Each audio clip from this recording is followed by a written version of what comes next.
Ate Ja, pwede niyo ba ako samahan sa bahay? Oo naman, pero magpapaalam pa kami kina mama.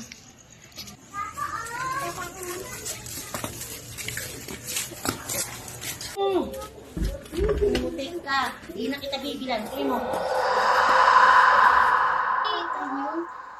Ate Kiana, Ate Ja, dahan-dahan lang kasi may nakatira sa taas. Oo nga pala, sino pala yung nakatira sa taas?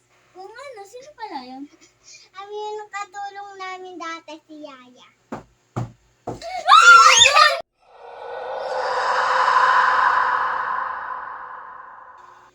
Sino yun?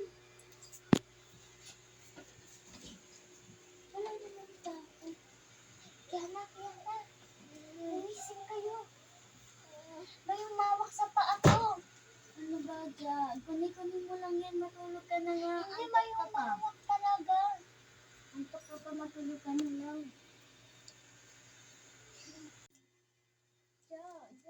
Saman mo ako mag-CR.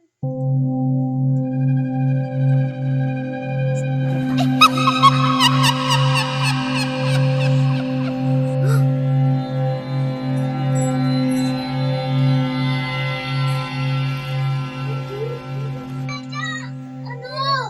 Nakita doon. Sabi ko sa'yo, may humawak nga din sa pako eh.